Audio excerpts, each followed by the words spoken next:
भारतीय महिला कुश्ती की सबसे चर्चित पहलवानों में शामिल विनेश फोगाट को लेकर दिल्ली हाई कोर्ट की हालिया टिप्पणियों ने एक बार फिर भारतीय खेल प्रशासन की कार्यप्रणाली पर गंभीर सवाल खड़े कर दिए हैं। एशियन गेम्स चयन ट्रायल में भागीदारी को लेकर चले विवाद में अदालत ने भारतीय कुश्ती महासंघ यानी रेसलिंग फेडरेशन ऑफ इंडिया के रवैये पर तीखी टिप्पणी करते हुए साफ कहा है कि खेल संगठनों का उद्देश्य खिलाड़ियों को प्रोत्साहित करना होना चाहिए, न कि बदले की भावना से काम करना। दिल्ली हाई कोर्ट की ये टिप्पणी केवल एक खिलाड़ी और महासंघ के बीच का विवाद नहीं है, बल्कि ये भारतीय खेल संस्थाओं की मानसिकता, पारदर्शिता और खिलाड़ियों के अधिकारों को लेकर बड़ी बहस बन चुकी है। अदालत ने ये भी संकेत दिया है कि मातृत्व को किसी खिलाड़ी के करियर के खिलाफ आधार नहीं बनाया जा सकता और खेल संस्थाओं को संवेदनशील तथा निष्पक्ष रवैया अपनाना होगा। अब बात करते हैं विवाद की पृष्ठभूमि के बारे में। विनेश फोगाट लंबे समय से भारतीय महिला कुश्ती का बड़ा चेहरा रही है। ओलंपिक, कॉमनवेल्थ और एशियाई स्तर पर उन्होंने देश के लिए कई पदक जीते, लेकिन पिछले कुछ वर्षों में वह केवल अपने प्रदर्शन के कारण नहीं, बल्कि कुश्ती महासंघ के खिलाफ आंदोलन और खिलाड़ियों के अधिकारों की लड़ाई के कारण भी चर्चा में रही। अब नया विवाद एशियन गेम्स ट्रायल में भागीदारी को लेकर सामने आया। WFI की ओर से जारी नोटिस और चयन प्रक्रिया को विनेश ने अदालत में चुनौती दी।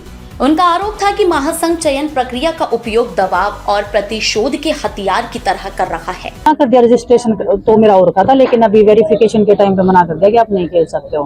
तो मैंने उनको जो भी मेरे अधिकार क्षेत्र में आता था, मैंने बताया कि आप 14 दिन से पहले ही मेरे को दोषी कैसे मान सकते हो, जबकि मैं हर तरीके से खड़ी हूँ। मैंने वाडा का भी डोप टेस्ट दिया है, मैं इंटरनेशनल फेडरेशन से भी मैंने परमिशन लिया कि 1 जनवरी से मैं खेल सकती हूँ, आप मेरे को खेलने नहीं दे रहे हो, तो आप बदले की भावना से काम कर रहे हो और ये बिल्कुल ठीक नहीं है खेलों के लिए। हाई कोर्ट ने सुनवाई के दौरान जिस तरह की टिप्पणियां की, उससे साफ संकेत मिला कि अदालत महासंघ की कार्यप्रणाली से संतुष्ट नहीं है।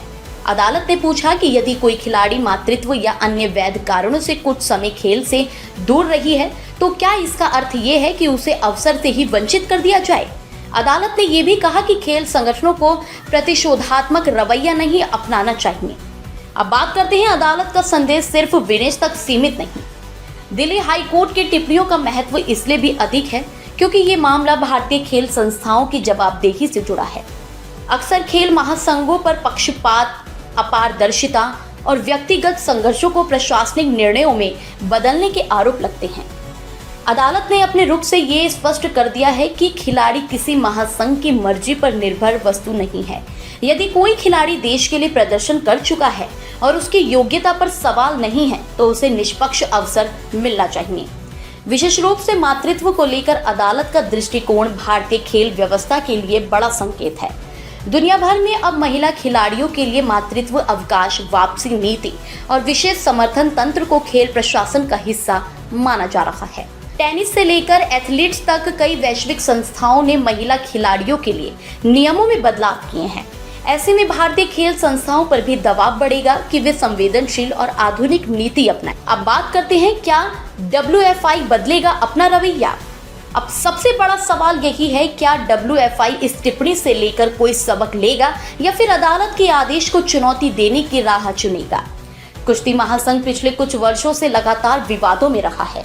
खिलाड़ियों के आंदोलन, यौन उत्पीड़न के आरोप, प्रशासनिक संकट और चयन प्रक्रिया को लेकर उठते सवालों ने उनकी साख को पहले ही प्रभावित किया है। ऐसे में यदि महासंघ अदालत की भावना को समझने के बजाय केवल कानूनी लड़ाई को प्राथमिकता देता है, तो ये उसकी छवि को और नुकसान पहुंचा सकता है। खेल विशेषज्ञों का मानना है कि अदालत का संदेश केवल एक केस तक सीमित नहीं है। ये खेल महासंघों के लिए चेतावनी है कि वे खिलाड़ियों के हितों को सर्वोपरि रखें। यदि चयन प्रक्रिया पारदर्शी नहीं होगी या खिलाड़ियों को व्यक्तिगत कारणों से निशाना बनाया जाएगा, तो अदालतें हस्तक्षेप करने से पीछे नहीं हटेंगी। अब बात करते हैं खिलाड़ियों और महासंघों के रिश्ते में बढ़ता अविश्वास के बारे में। बता दें कि भारतीय खेल व्यवस्था में लंबे समय से ये शिकायत रही है कि खिलाड़ी और महासंघ अक्सर आमने सामने खड़े दिखाई देते हैं। क्रिकेट को छोड़ें तो क्रिकेट को छोड़ तो दें, अधिकांश खेलों में प्रशासनिक राजनीति खिलाड़ियों के करियर पर असर डालती रही है। कुश्ती में ये संकट और गहरा दिखाई देता है। पिछले आंदोलन के दौरान कई पहलवानों ने खुले तौर पर कहा था कि खिलाड़ियों की आवाज दबाई जाती है और विरोध करने वालों को चयन या अवसरों में नुकसान उठाना पड़ता है। विनेश फोगाट का मामला इसी बड़े संकट का हिस्सा माना जा रहा है। अदालत की टिप्पणियां इस बात का संकेत है कि न्यायपालिका भी अब खेल प्रशासन में निष्पक्षता और संवेदनशील को लेकर अधिक सक्रिय नजर आ रही है। अब बात करते हैं मातृत्व और महिला खिलाड़ियों के सवाल के बारे में। इस पूरे विवाद का सबसे अहम पहलू महिला खिलाड़ियों के अधिकारों से जुड़ा है। मातृत्व के बाद किसी खिलाड़ी की वापसी को लेकर भारतीय खेल संस्थाओं में अब तक स्पष्ट और मानवीय नीति का अभाव दिखाई देता है। अभी उनको एक शोकाज नोटिस दी गई है 14 दिन का समय देकर के, और 14 दिन के लिए एक तरह से वो बैन है। उसका अगर स्पष्टीकरण सही दे देती हैं और जिन जिन मुद्दों पर उनसे पूछा गया है उसका सही जवाब दे दें तो फिर उनकी वापसी हो जाएगी। क्या लगता है कि आने वाले दिन टेनिस स्टार सेरेना विलियम्स और धाविका ऑल्सन फेलिक्स जैसे उदाहरण बताते हैं कि मातृत्व किसी खिलाड़ी की करियर का अंत नहीं होता, बल्कि कई देशों ने महिला खिलाड़ियों को बेहतर समर्थन देकर उनकी वापसी को मजबूत बनाया है। दिल्ली हाई कोर्ट की टिप्पणी इसी दिशा में एक महत्वपूर्ण संकेत मानी जा रही है। अदालत ने अप्रत्यक्ष रूप से ये स्पष्ट किया है कि मातृत्व को कमजोरी या अयोग्यता की तरह नहीं देखा जा सकता। यदि भारतीय खेल संस्थाएं इस संदेश को गंभीरता से ले तो भविष्य में महिला खिलाड़ियों के लिए बेहतर नीतियां बन सकती है। अब बात करते हैं कानूनी जीत से आगे की लड़ाई के बारे में। हालांकि अदालत की टिप्पणी और राहत विनेश फोगाट के लिए महत्वपूर्ण है, लेकिन इससे भारतीय कुश्ती की सभी समस्याएं खत्म नहीं हो जाएंगी। असली चुनौती खेल प्रशासन में संस्थागत सुधार की है।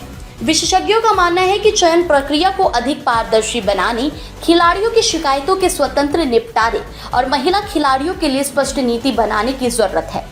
साथ ही महासंघों में जवाबदेही सुनिश्चित करने के लिए खेल मंत्रालय और भारतीय ओलंपिक संघ की भूमिका भी महत्वपूर्ण होगी। यदि हर विवाद अदालत तक पहुंचेगा तो ये खेल प्रणाली की विफलता मानी जाएगी।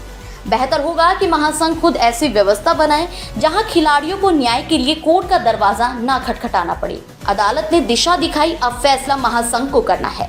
दिल्ली हाई कोर्ट ने अपने रुख से एक अहम संदेश भी दिया है।